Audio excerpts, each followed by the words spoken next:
The 1980s were a bold era in American automotive history, a time when unexpected partnerships sparked innovation. One standout collaboration was between the iconic performance legend Carroll Shelby and Dodge. Their goal to inject new life into Chrysler's image. The result, a fiery little hatchback called the Shelby Omni GLH-S. It all started with the modest Dodge Omni, a front-wheel drive economy car introduced in 1978. But Shelby saw hidden potential. In 1984, he gave it a makeover, transforming it into the Omni GH, short for Goes Like Hell. With a high-output 2.2L engine, stiffer suspension, better brakes, and wider tyres, it was no longer just a grocery getter. Then, in 1985, Shelby took it up a notch, adding a turbocharged version, the GLH-T. But he wasn't finished. In 1986, Shelby Automobiles bought 500 of these turbocharged Omnis and turned them into something special. The Shelby Omni GH-S goes like hellsmore. The upgrades were serious. A bigger turbo, intercooler, reworked intake and exhaust systems, pushed it to 175 horsepower and 175 lb-feet of torque. It roared from 0 to 60 in just 6.5 seconds, topping out at 135 mph, numbers unheard of for an 80s economy car. Shelby had built a legend. To match its power, the Shelby Omni GH-S received serious performance upgrades.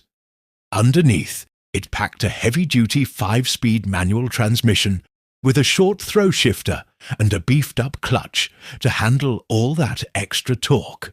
Despite being front-wheel drive, it gripped the road with surprising confidence. Shelby gave the suspension special attention. Adjustable Coney struts and shocks let drivers fine-tune their ride. Stiffened springs and standard anti-roll bars, one in front, 5 or 8 in rear, helped keep body roll in check during tight corners. It rode on 15-in Centurion cast aluminum wheels Shelby designed and wrapped in sticky 205/50 VR15 Goodyear Gatorbacks, offering razor-sharp handling on twisty roads. Visually, the GLH-S stood out. Painted only in black, it sported silver pinstripes, bold GHS decals, and a Shelby logo on the windshield. Even the fuel filler door tucked into the passenger side C-pillar added flair. Inside, it was both sporty and comfortable. Air conditioning, a removable glass sunroof, AM/FM cassette player, leather-wrapped steering wheel, and bolstered bucket seats. The dash featured a full-gauge set, including a turbo boost and oil pressure gauge priced around $11,000 in 1986, roughly $33,000 today. It offered muscle car thrills at a budget price. Car and Driver even praised it for outrunning sports cars of the era. The Shelby Omni GH-S offered a rare blend of power, handling, and everyday practicality, drawing comparisons to European icons, like the Volkswagen GTI. Still, it wasn't perfect. Critics pointed out its plain interior, inherited from the basic Omni and the torque steer under heavy acceleration, a common quirk in high-powered front-wheel drive cars. Yet, for enthusiasts, it was a gem. Its lightweight design, turbocharged engine, and sharp handling made it a favorite among amateur racers and autocross fans. Many owners pushed their GH-S even further, modifying suspension, upgrading turbos, and customizing exhaust systems for track-ready performance. With only 500 ever built, each featuring a numbered dash plaque, the GH-S became a rare and coveted collectible. Finding one in good shape today is a challenge, and restoring one can be tricky due to the scarcity of GLH-S specific parts. Some cars earn legendary status not just for speed, but for defying expectations. Enter the Buick GNX, a surprising powerhouse from a brand best known for smooth, conservative cruisers. Buick's engineers, determined to break their own mold, launched the Grand National in 1982. But by 1984, it became something else entirely, a turbocharged beast, and by 1987 they aimed even higher with the ultimate sleeper car, the GNX. To create the legendary GNX, Grand National Experimental, Buick teamed up with two big names, McLaren Performance Technologies and ASC American Specialty Cars. These weren't just upgraded cars, they were transformed. Each GNX began as a fully loaded Grand National, then underwent serious performance surgery at the ASC or McLaren facility. At the heart of the GNX was a heavily modified 3.8 L turbocharged V6. It used a specially deezed Garrett T3 turbo with a ceramic impeller which spooled up quickly to minimize turbo lag, a common issue in turbo cars of the time. A larger intercooler plus a thermally coated intake pipe kept the system cool and efficient. Buick claimed 276 horsepower and 360 lb-feet of torque, but real-world tests showed it was closer to 300 horsepower and 420 lb-feet, making it one of the fastest American cars of the 80s. It launched from 0 to 60 in a blistering 4.6 seconds and ran the 4 mile in 12.7 seconds at over 113 mph, Ferrari and Porsche territory. To handle this power, the GNX got a beefed-up 4-speed, automatic torque arm rear suspension and a pan hardbar for stability. Only available in black, it looked the part too.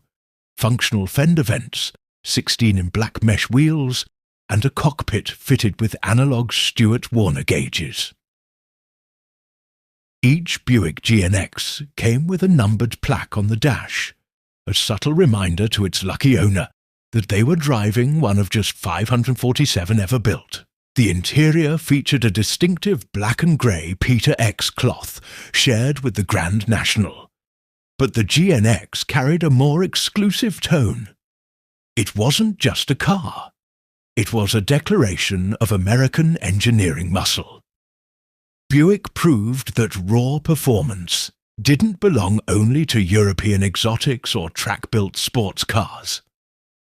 With the GNX, they showed that innovation, engineering, and bold thinking could transform a luxury brand into a performance powerhouse.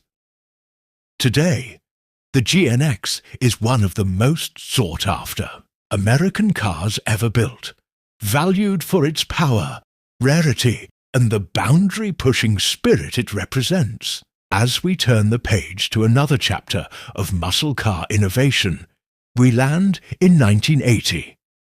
American automakers were struggling with strict emissions and fuel economy standards.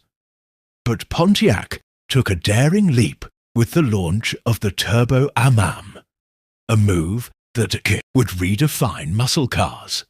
At its core was a 301 cubic inch 4.9 L V8 engine, smaller than before, but boosted by a Garrett TB305 turbocharger.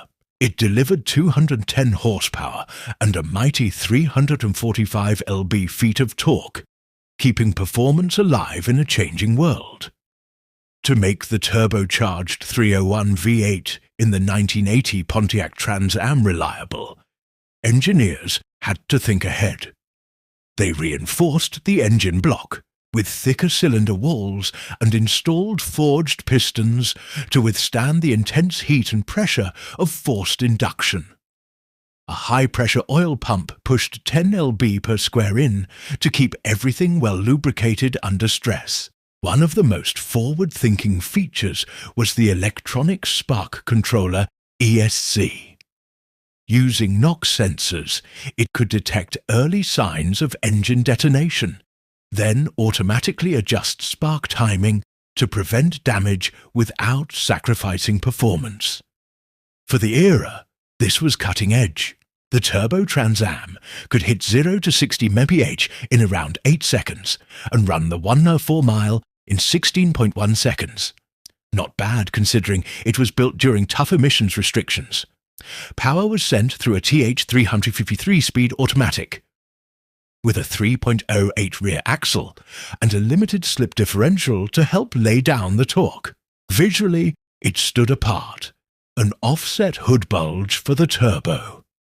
Turbo 4.9 decals and a hood-mounted boost gauge. The WS6 package brought stiffer suspension, beefier sway bars and four-wheel disc brakes.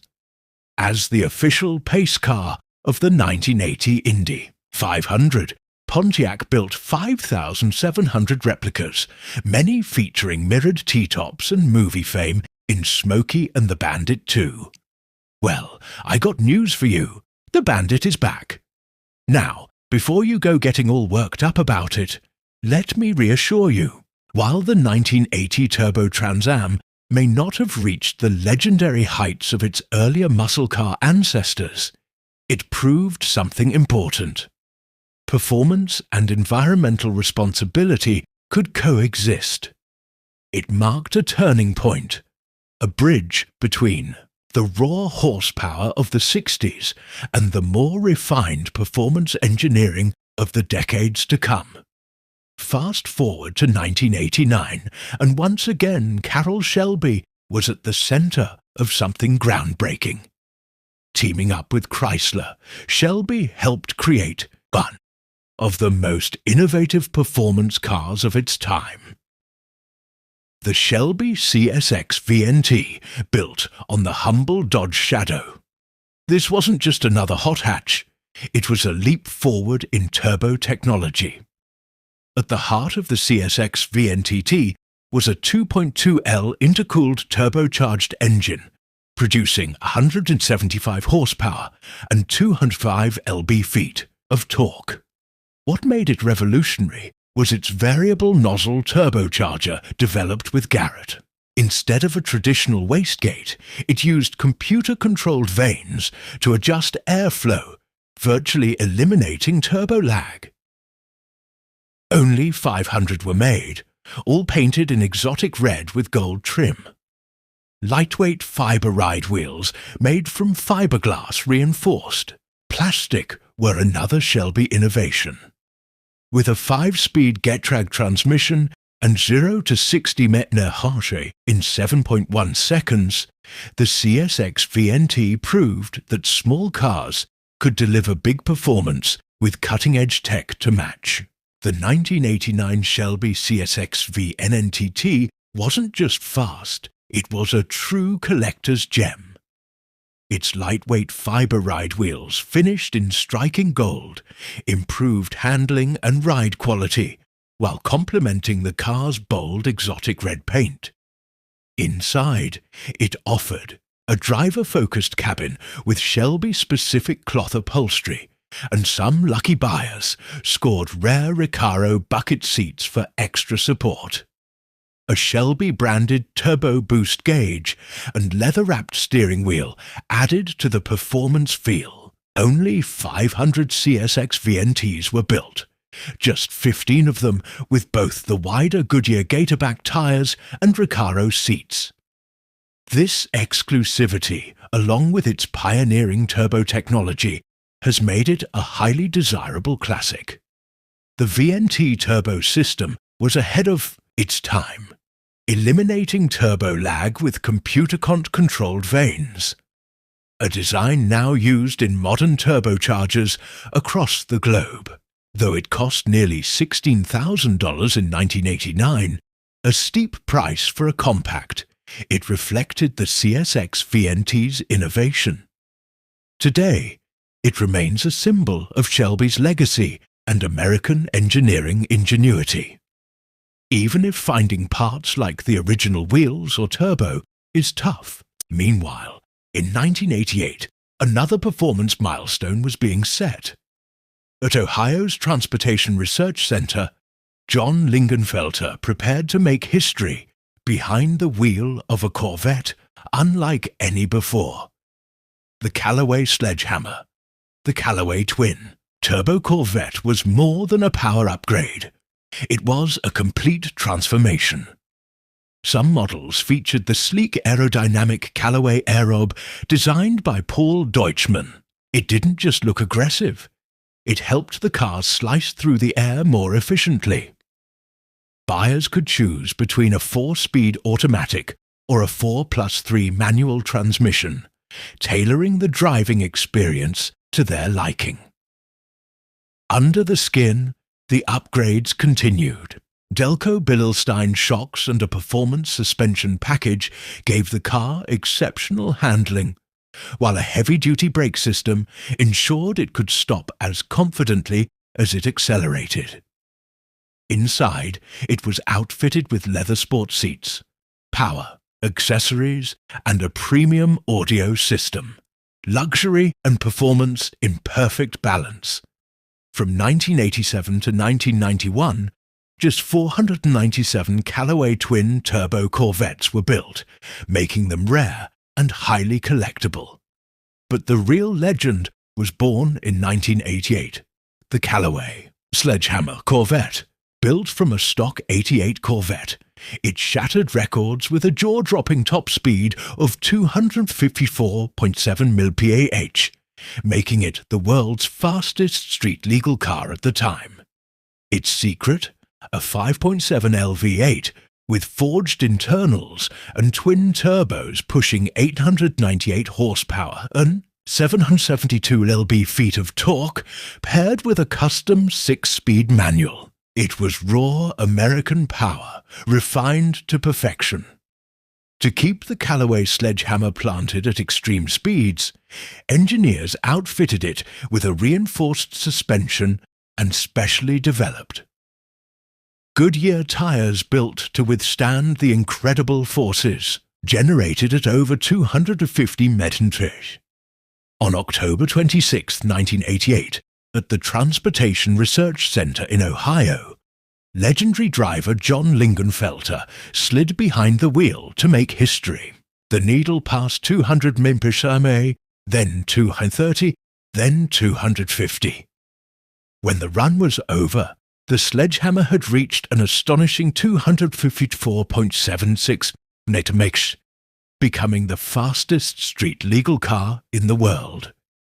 It was an American-built rocket engineered with precision and muscle, and it left the competition in the dust. This wasn't just a record. It was a statement. The Sledgehammer proved that American innovation could match and even exceed the performance of Europe's finest supercars. More importantly, it marked a turning point. The collaboration between Chevrolet and Callaway showed what could happen when a major automaker trusted an independent tuner with bold ideas. The Callaway Twin Turbo Corvette wasn't just a special edition. It was a symbol of American performance, potential. Its legacy influenced future high-performance models and reminded the world that American sports cars could be world-class in both speed and sophistication. These 5 turbocharged beasts defined a decade of wild innovation and bold performance. Which one would you take for a spin? Let us know in the comments. And don't forget to subscribe for more high-octane history.